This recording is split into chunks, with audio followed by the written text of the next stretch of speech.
Fala galera, dando continuidade então às diferenciações que são importantes, né? A terceira e última é a diferenciação entre o conceito de precedente e o conceito de enunciado de súmula, né? Nós sabemos que a súmula ela é nada mais, nada menos do que o resumo em poucas linhas de como o tribunal decide, né, sobre um determinado assunto.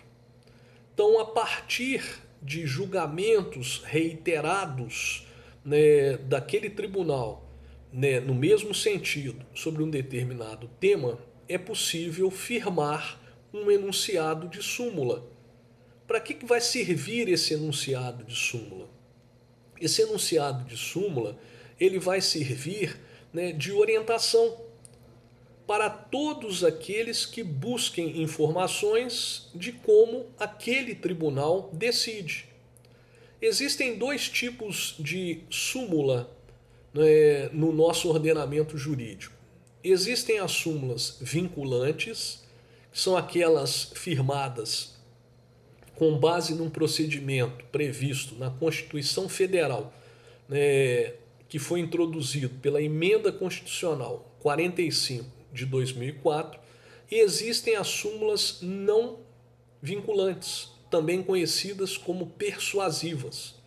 O fato é o seguinte: sejam súmulas vinculantes ou persuasivas, né, a súmula não é a mesma coisa que um precedente. O enunciado de súmula é o resumo, com poucas palavras, em poucas linhas, de como decide um tribunal sobre um determinado tema, né, de como o tribunal se posiciona a respeito daquele assunto. Já o precedente não. O precedente é uma solução que foi encontrada numa decisão passada que pode ser aplicada para resolver, né, uma controvérsia numa decisão futura.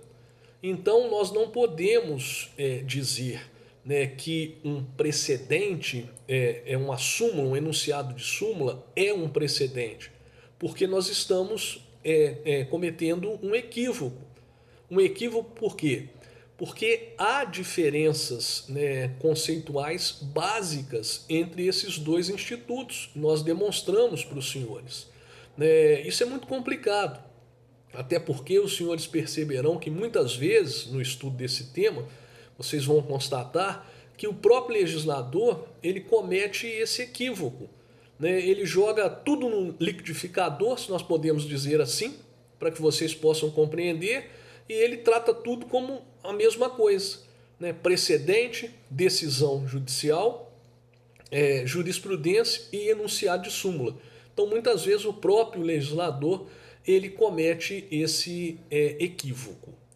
Então, estabelecidas essas diferenças entre precedente, decisão judicial, jurisprudência e enunciado de súmula, eu vou fazer uma indicação, eu quero fazer uma indicação de leitura, que é um texto de um professor italiano chamado Michele Tarufo.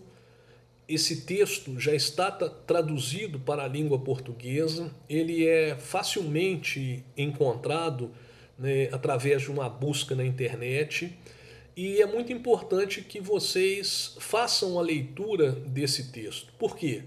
Porque o professor Michele Tarufo, de uma forma super didática, ele nos ensina, né, as diferenças entre o que eu acabei de falar, né, entre o conceito de precedente e o conceito de jurisprudência, por exemplo. Então ele demonstra isso de uma forma super didática.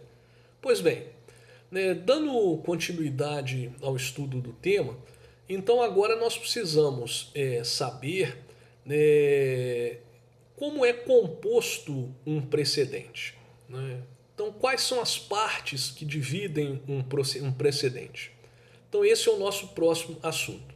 Para isso, eu vou buscar ajuda no professor José Rogério Cruz Itucci, que possui uma obra clássica, né, sobre precedentes no direito brasileiro, que é uma obra que existe há muito tempo, né, muito antes de se começar a discutir, né, essa regra, esse regramento sobre os precedentes que foi introduzido pelo CPC de 2015.